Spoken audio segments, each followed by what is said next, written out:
Assalamualaikum warahmatullahi wabarakatuh.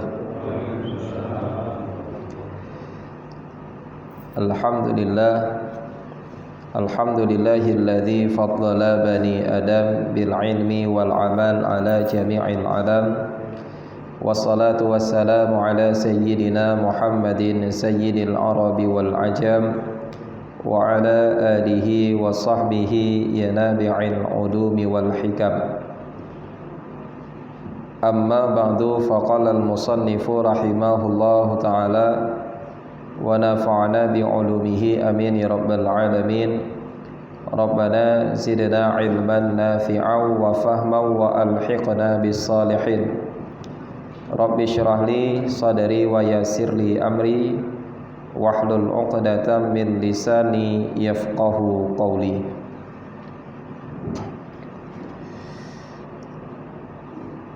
Dan disyaratkan pula bahwa sembahyang ia atas tempat yang suci.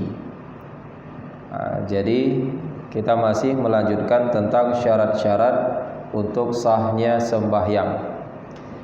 Di belakang yang kita bahas bahwa syarat sah sembahyang diantaranya yaitu menutup aurat.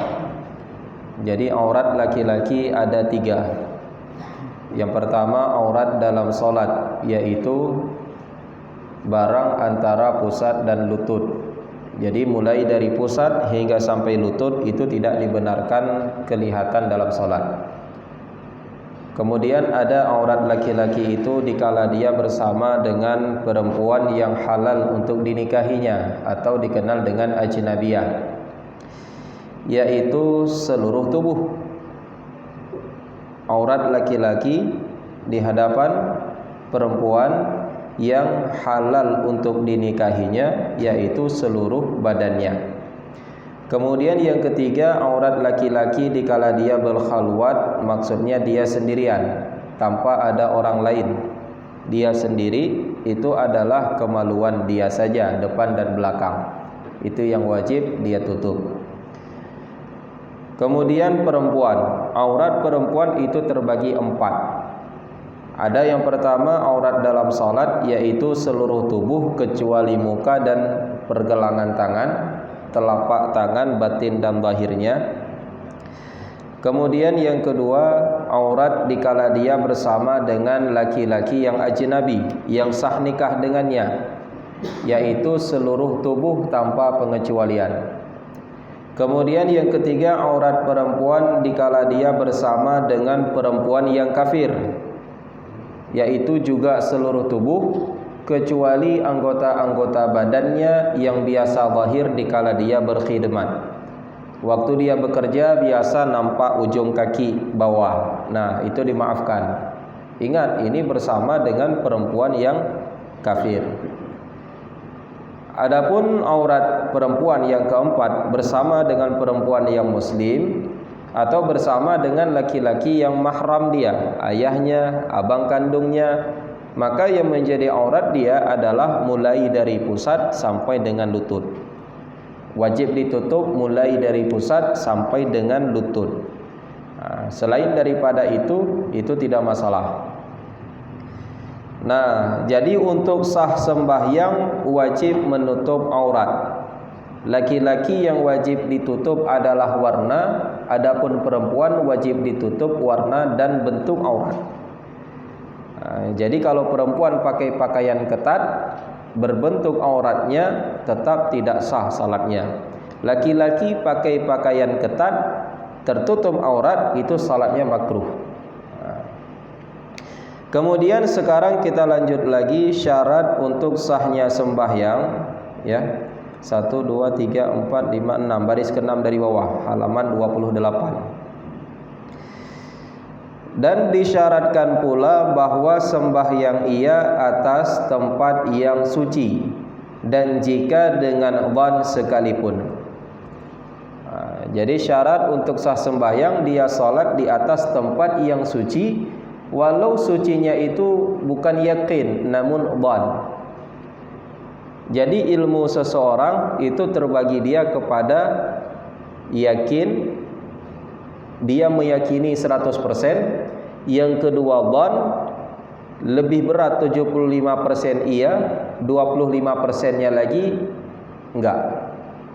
Dhan 75%. Kemudian syak, ragu 50-50%, antara iya dan enggak, antara iya dan enggak. Kemudian ada waham. Waham ini 25% iya, sedangkan 75%-nya lagi berat ke tidak. Sedangkan yang kelima jahil, enggak tahu apa-apa. Nah, jadi untuk sah ibadat kalau enggak yakin dhan.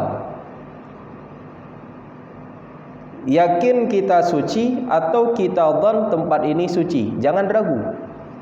Jadi bila kita masuk ke satu tempat, kita mau sholat, jangan ragu, ini suci enggak, ini suci enggak.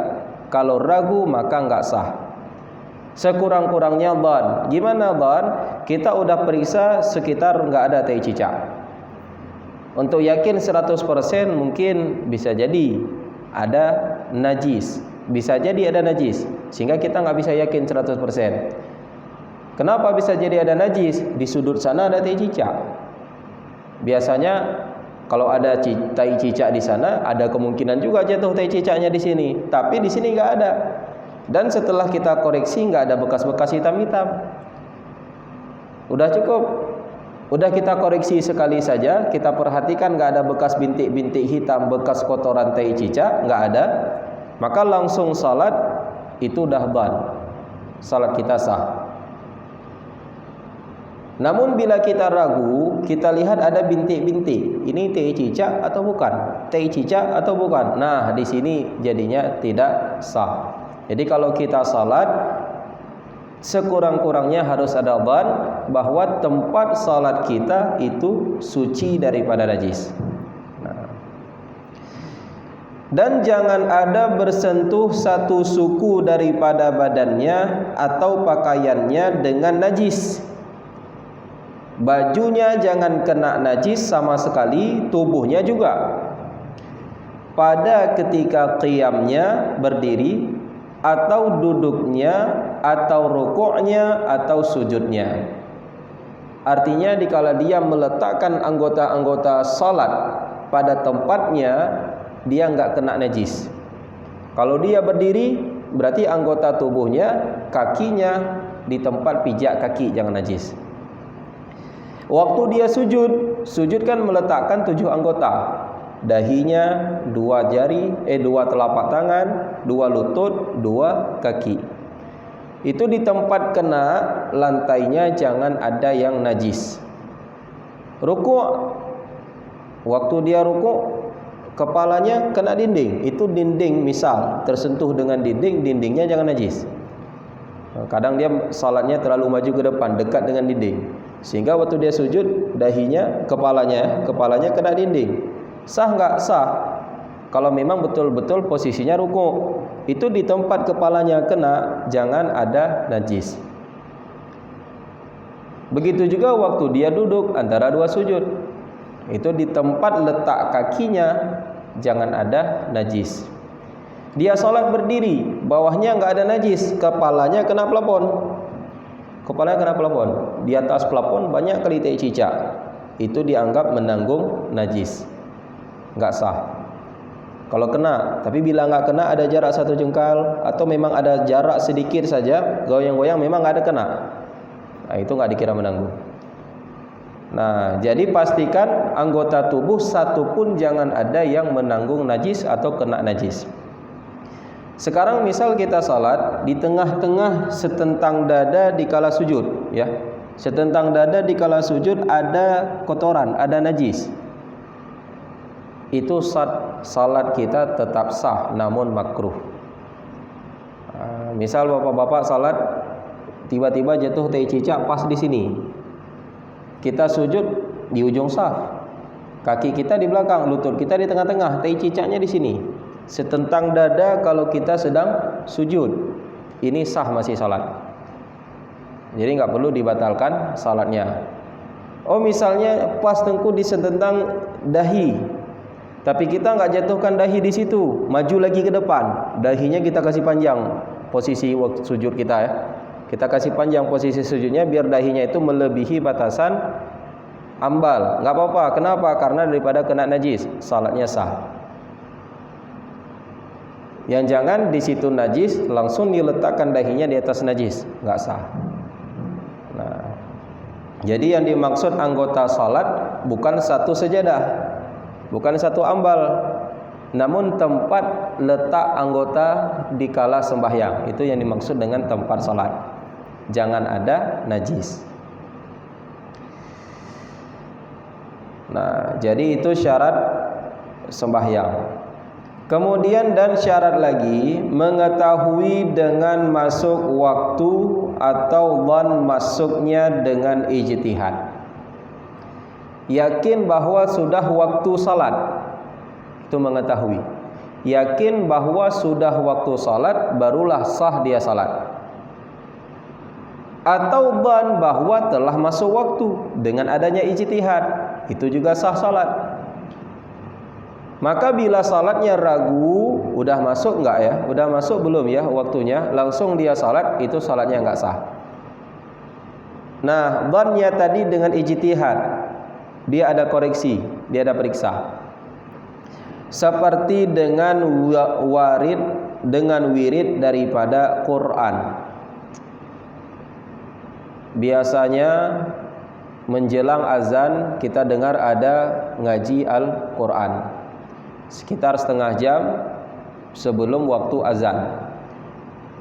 Tadi udah kita dengar suara ngaji Quran, tiba-tiba nggak terdengar lagi. Mungkin karena mati lampu, jadi di masjid juga nggak ada terdengar suara lagi keluar. Di masjid kalaupun azan nggak dengar suara ke rumah kita, misal jauh dari masjid. Jam juga nggak ada. Kemudian lihat cuaca di luar, mendung, nggak bisa kita prediksi ini udah zuhur atau kadang belum zuhur. Jatahnya kalau kita lihat matahari misalnya langit nggak mendung, kita bisa lihat bayangannya gimana. Seperti waktu salat yang udah kita jelaskan di belakang. Kalau bayangannya keluar sedikit, tergelincir sedikit, ya, bayangannya sudah tergelincir ke arah timur sedikit, berarti mataharinya udah lewat ke barat sedikit, itu sudah masuk waktu zuhur. Sekarang nggak bisa kita lihat bayangan karena cuaca mendung, jam nggak ada. Kemudian masjid nggak terdengar suara ke rumah kita, nggak dengar suara ke tempat kita. Nah, tadi kita dengar ada pengajian Al-Quran di masjid. Biasanya itu ngaji 30 menit sebelum azan. Dan sekarang nggak terdengar lagi. Dengan lewat ngaji Al-Quran tadi, kita menganggap bahwa sekarang sudah masuk waktu zuhur. Kira-kira aja, udah 30 menit yang lalu ngajinya, berarti sekarang langsung salat. Nah, ini salat kita sekarang bukan yakin sudah masuk waktu, namun dhan. Sudah periksa, sudah, karena tadi dengar ada ngaji dulu di masjid. Nah, itu salah satu contoh ijtihad.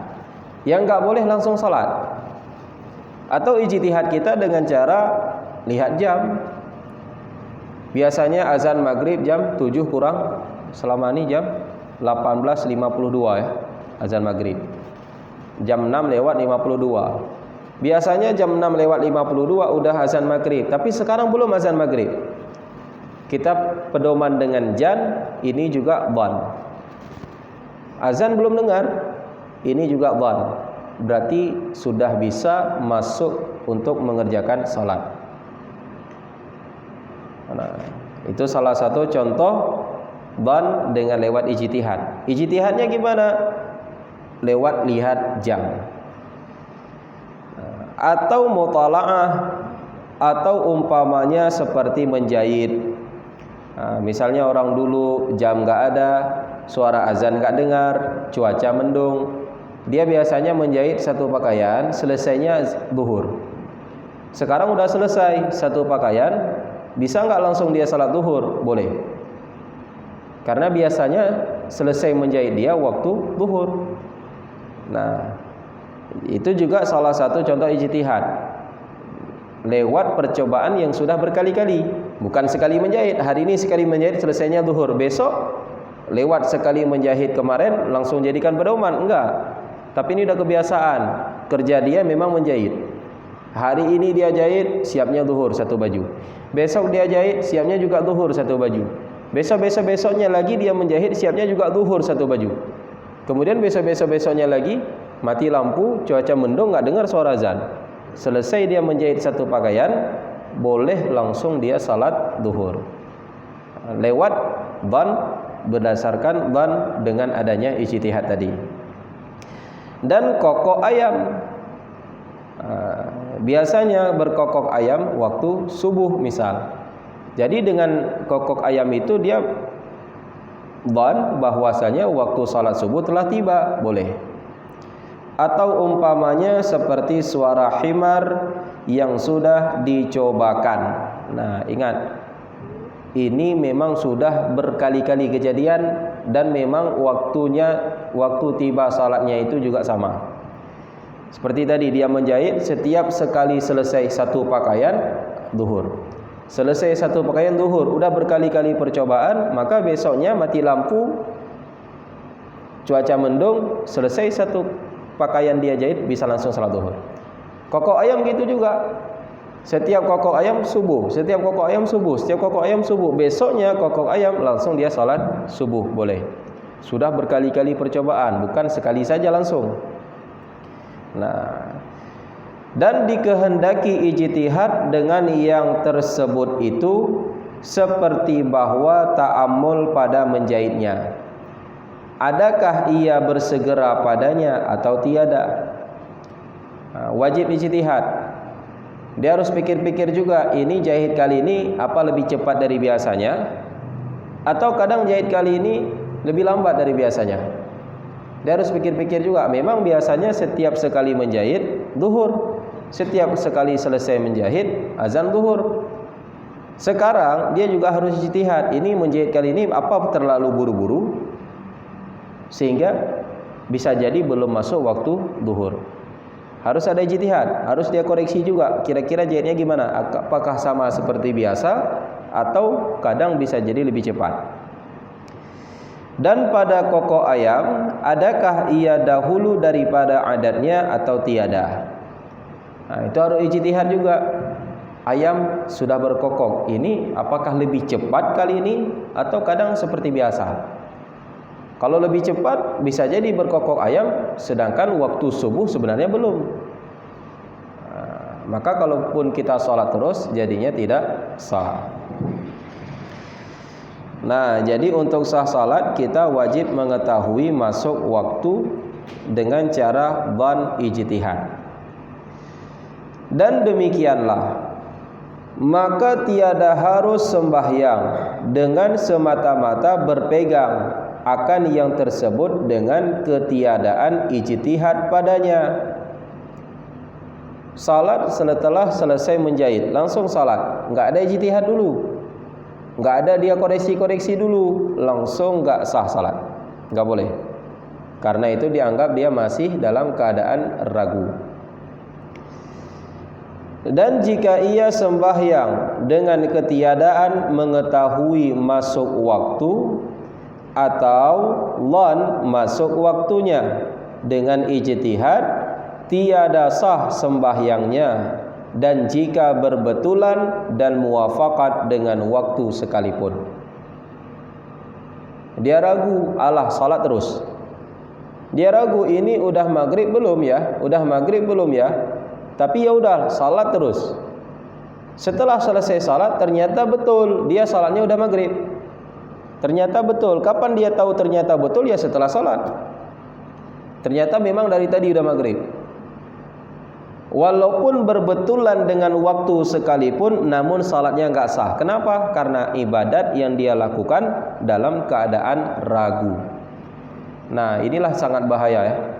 Kadang-kadang ada orang berangkat haji atau umrah, karena dia enggak punya ilmu, enggak berapa paham tentang rukun haji, wajib haji, dia kerjakan terus. Enggak tahu dia tentang hal-hal yang enggak dibolehkan bagi orang haji, dia kerjakan terus. Gara-gara enggak ada ilmu, dikerjakannya ragu-ragu. Betul enggak kayak gini ihramnya? Betul enggak kayak gini tawafnya? Ragu-ragu. Antara iya dan enggak, ibadah yang dilakukan dalam keadaan ragu-ragu maka tidak sah. Makanya kita perlu ilmu terlebih dahulu untuk melaksanakan suatu ibadah. Nah, gitu.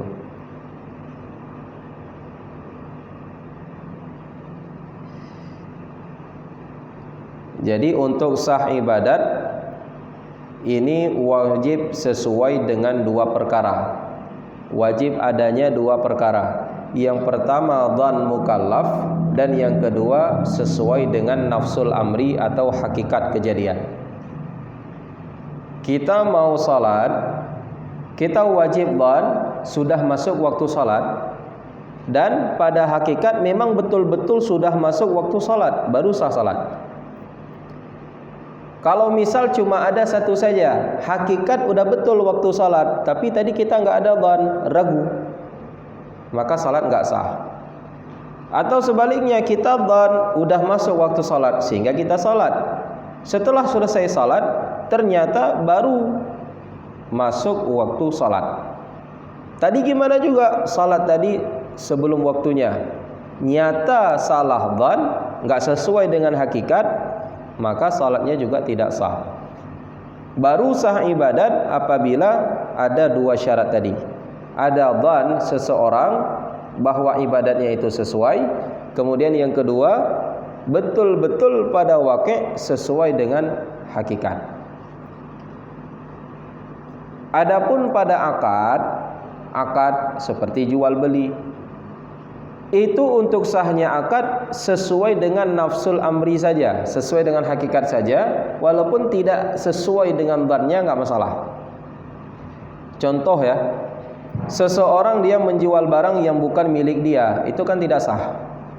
Kenapa? Karena barang itu bukan milik dia, milik orang. Dia jual kepada orang lain, nggak sah. Anak jual harta ayah juga nggak sah. Kenapa? Karena bukan milik anak. Jadi kejadiannya sekarang, ada anak bawa kabur harta ayah, bawa kabur Honda ayah, dibawa ke pasar. Dia jual jam 12 siang. Maka hukum dia jual Hondanya sah atau tidak? Tidak. Kenapa? Karena Honda itu milik ayah.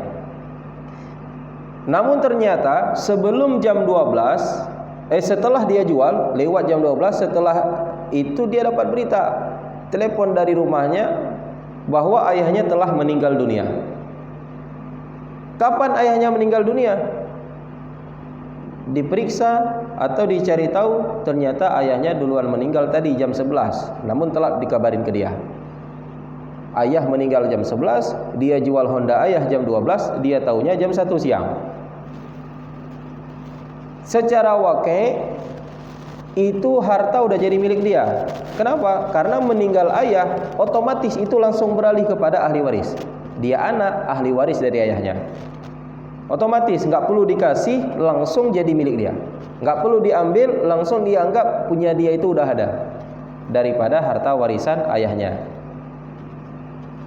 Tadi dalam dzan dia jual ini nggak sah, tapi walaupun nggak sah dia jual juga, karena dia lagi butuh kali uang misalnya.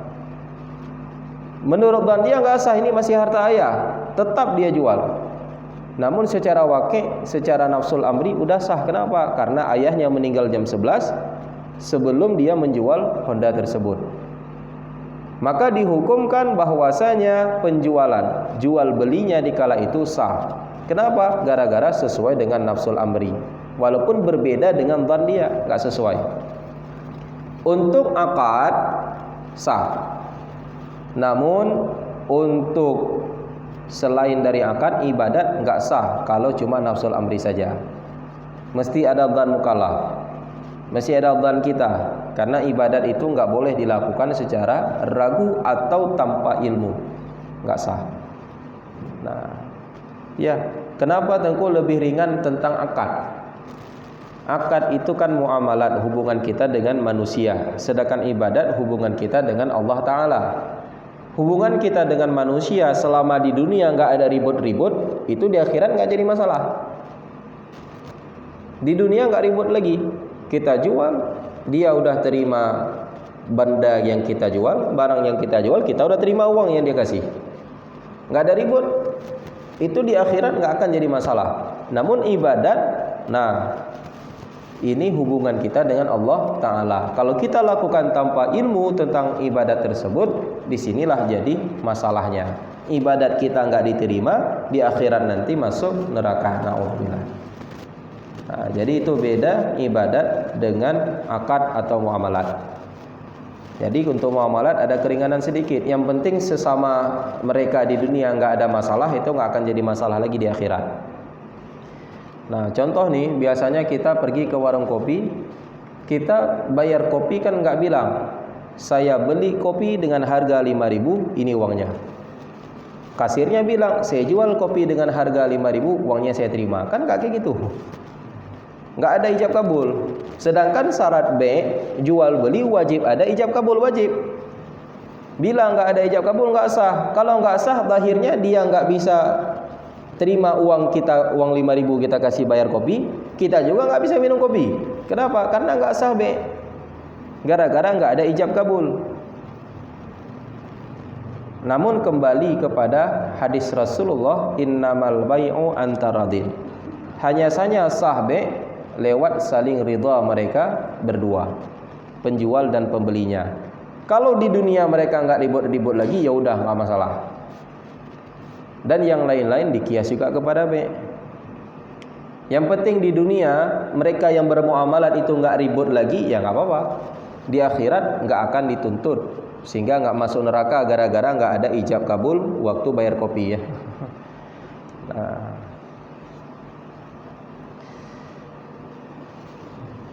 Jadi itu, kita dalam salat wajib mengetahui masuk waktu atau dzan bahwa telah masuk waktu. Tapi dzannya dengan ijtihad. Harus ada koreksi-koreksi dulu. Jangan asal ini udah masuk waktu, dzan terus kayak gitu, nggak bisa. Nah. Kemudian dan syarat sembahyang lagi menghadap kiblat dan berbetulan dengan sekalian badannya. Maka jika keluar daripada berbetulannya, jikalau dengan setengah badannya, tiada sah sembahyangnya. Jadi dada kita wajib hadap kiblat. Sekarang berputarlah dada kita walaupun setengah. Putarnya enggak habis paling, setengah lari daripada arah kiblat, maka salat tidak sah. Adapun muka kita putar paling kiri kanan, ya. Ada orang berkelahi, bisa kita lihat lagi dalam salat ya. Malah kita bisa jadi saksi. Nah, itu makruh. Berpaling-paling muka, lirik kiri kanan atas bawah, makruh. Enggak batal salat. Yang batal dadanya berputar. Tidak menghadap lagi ke kiblat, maka salat jadi batal. Dan harus meninggalkan berhadap kiblat, sama ada sembahyang fardu atau sunat. Maksud harus boleh. Boleh salat itu enggak kita hadap kiblat, baik salat fardu atau salat sunat, pada sembahyang syiddatil khauf, bersangatan ketakutan. Di mana? Pada perang yang harus, seperti perang muslimin akan kafir dan perang ahli adil akan bughah. Itu perang yang dibolehkan. Namun kalau perang bersama sesama saudara, Islam lawan orang Islam untuk merebutkan satu kekuasaan, ini nggak bisa. Untuk merebutkan sesuatu atau atas nama bertarung saja, itu nggak bisa. Ini yang dibolehkan salat enggak hadap kiblat dalam bersangatan ketakutan, sudah berkecambuk peperangan. Jadi dengan musuh sudah berbaur di situ. Jadi nggak bisa lagi syarat hadap kiblat. Gimana juga bagaimana mungkin? Jadi yang dibolehkan pada perang yang perangnya dibenarkan, yaitu perang muslim melawan kafir atau perang ahli adil melawan bughah. Bughah itu pemberontak. Raja yang adil melawan orang-orang yang melawan keputusan raja adil. Tapi kalau raja zalim, ini nggak masalah. Raja zalim bukan nggak masalah. Raja zalim nggak boleh, maksudnya nggak boleh dia perangi orang biasa. Raja adil boleh. dia perangi rakyat apabila rakyat itu menentang raja. Namun adil, gimana adil? Dia bisa meletakkan sesuatu pada tempatnya. Jadi ini kalau misalnya presiden terbalik-balik, orang yang nggak paham agama dia taruhlah di menteri agama, orang yang nggak paham pendidikan dia taruhlah di menteri pendidikan, misal. Itu kalau misalnya nggak seperti itu, misalnya seperti itu kejadian, tidak adil presidennya, maka itu nggak dianggap presidennya adil. Jadi nggak boleh dia lawan kalau ada orang yang protes. Ini raja yang adil, sudah bagus kinerjanya, namun ada yang protes. Itu yang protes itu boleh dilawan. Nah, jadi dalam perang itulah boleh salat tidak menghadap kiblat. Maka sembahyang ia betapa sedapatnya dan tiada wajib qadha atasnya. Salat enggak wajib qadha. Gimana mungkin? Fatihah baca terus. Rukuk juga, walaupun enggak bisa rukuk sempurna. Dia isyarah saja dia sedang rukuk sekarang. Subhana rabbiyal azimi wa bihamdih. Isyarah dia sedang rukuk. Kemudian isyarah lagi dia sedang berdiri, i'tidal. Sami'allahu liman hamidah. Rabbana lakal hamdu mil'us samawati wa mil'ul ardh, hingga seterusnya. Nah, jadi salat bagaimana mungkin walaupun enggak hadap kiblat enggak masalah, dan salatnya enggak wajib qadha lagi. Dan harus pula meninggalkan berhadap kiblat pada sembahyang sunat. Di dalam safar yang harus, jikalau pendek sekalipun. Kita perjalanan, kita jadi musafir. Dalam safar, walaupun safarnya pendek, enggak jauh, itu boleh enggak berhadap kiblat salatnya. Namun salat yang dimaksud adalah salat sunat, bukan salat wajib.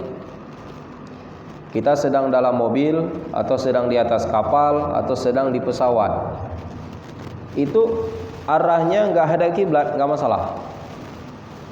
Boleh. Tapi kalau safar itu adalah safar yang boleh. Karena ada safar maksiat. Dia pergi dari sini ke Jakarta tujuannya untuk main judi misal. Tujuannya untuk maksiat, maka safarnya maksiat. Itu safar maksiat tidak dibolehkan. Keringanan-keringanan padanya, jamak kasar enggak boleh. Salat sunat enggak hadap kiblat juga enggak boleh. Dan sekurang-kurangnya bahwa musafir ia kepada tempat yang tiada didengar padanya bang Jumat. Sekurang-kurang yang dibolehkan seperti ini, dia pergi kepada tempat yang di tempat itu enggak lagi terdengar azan Jumat. Enggak terdengar suara azan memang. Artinya di tempat itu enggak ada orang salat Jumat. Jadi dia pergi ke tempat itu, boleh bagi dia untuk salat sunat dan tidak menghadap kiblat. Dan kata qil, perjalanan 1 mil, baru dibolehkan perjalanannya 1 mil. 1 mil itu seberapa jauh? Nah, 1 farsah itu 3 mil. 1 farsah sama dengan 3 mil. Dan 1 mil itu 6.000 hasta. 1 mil 6.000 hasta. Dan sehasta itu 24 jari melintang. 1 hasta itu 24 jari. Biasanya 1 hasta kita bilang dari ujung jari sampai dengan siku. 1 hasta. 24 jari gimana? Hitung terus. 5, 10, 15, 5, 10, 15, 20 tambah 4. 24 jari. Itu 1 hasta. Atau kurang lebih setengah meter, 50 cm. Setengah meter. Berarti 1 mil tadi dibilang 6.000 hasta. Sama dengan 1 mil 3.000 meter. 3.000 meter sama dengan 3 kilometer. Perjalanan 3 kilo itu boleh kita salat sunat, dan salat sunatnya enggak ada kiblat. Dari sini ke Lampenurut mungkin udah 4 kilo. Ya. Jadi kita pergi ke sana dalam kendaraan enggak hadap kiblat, itu dibolehkan. Boleh. selama berangkat kita itu bukan tujuan untuk berbuat maksiat. Nah. Ya, maka harus baginya menghadap kepada pihak yang dikasadnya, dan jangan ia berpaling daripadanya melainkan kiblat. Jadi gimana? Tadi dia pergi dari sini ke arah lampu nurun. Itu dia lewat jalan ke sana, sepanjang perjalanan yang boleh dia arah ke sana aja. Karena tujuannya ke sana. Kecuali kiblat. Kalau dia mau hadap kiblat boleh, kemudian arah ke sana. Arah lain enggak dibenarkan. Jangan mentang-mentang boleh enggak arah kiblat, dia putar-putar sesuka hatinya. Nah, itu enggak bisa. Maka jika ia di atas kendaraan dan jika mudah baginya menghadap kiblat pada sekalian sembahyangnya atau menyempurnakan segala rukunnya atau setengahnya, lazimlah yang demikian itu karena mudahnya. Misal kita naik atas kapal besar, walaupun sembahyang sunat, namun mudah tengku untuk hadap kiblat. Kalau kapal udah besar kali itu kita naik kan nggak goyang lagi. Kemudian arah kiblatnya ke sana, kebetulan kapalnya juga arahnya ke sana, ya dia juga bisa arah kiblat. Atau kiblatnya ke sana, kapalnya arah sana, dia bisa hadap ke belakang terus, belakang kapal. Mudah untuk hadap kiblat dan mudah untuk posisi sempurna. Mudah dia ruku', mudah dia sujud. Maka salat sunatnya mesti dilakukan seperti itu, jangan suka-suka hati. Jangan mentang-mentang dalam kendaraan sehingga dia suka-suka hati, nggak ada kiblat, nggak boleh. Kalau memang mudah untuk hadap kiblat, mesti hadap kiblat. Dan jika tiada mudah, berarti nggak mudah bagi dia untuk hadap kiblat, tiada lazim atasnya sesuatu, berarti nggak wajib hadap kiblat, melainkan takbiratul ihram. Hendaklah menghadap kiblat jika kemudahan baginya. Jadi posisikan kendaraan arah kiblat dulu, atau posisikan tubuh dia arah kiblat dulu, takbir Allahu Akbar, niat tadi salat sunat. Kemudian ya udah kemana arah jalan kendaraannya, walaupun sudah berpaling-paling daripada kiblat, enggak apa-apa lagi. Yang penting takbirnya tadi mesti arah kiblat. Nah, itu kalau enggak mudah menghadap kiblat. Contoh orang naik kuda. Naik kuda, dia mau berangkat ke satu arah bukan arah kiblat, kan sulit untuk dia putar badannya ke arah kiblat. Jadi sebelum dia jalan, arah kiblat dulu. Niatkan salat sunat, takbiratul ihram, baru putar arah jalan kuda. Nah.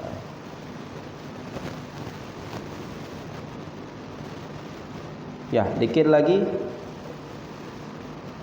Jika ia berjalan kaki, maka wajib atasnya menghadap kiblat pada takbiratul ihram dan pada rukuk dan pada sujud dan duduk antara dua sujud. Ini posisi-posisi yang wajib hadap kiblat kalau dia pergi dalam perjalanan secara jalan kaki. Dia pergi dari sini musafir tapi berangkat dengan kaki, mau salat sunat, boleh enggak hadap kiblat? Lihat dulu.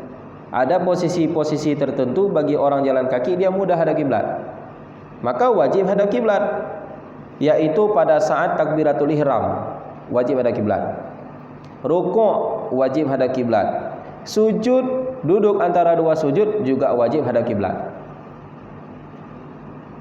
Nah, dan hendaklah disempurnakan rukuknya dan sujudnya. Rukuk mesti rukuk kayak orang rukuk, sujud juga mesti sujud seperti orang sujud biasa.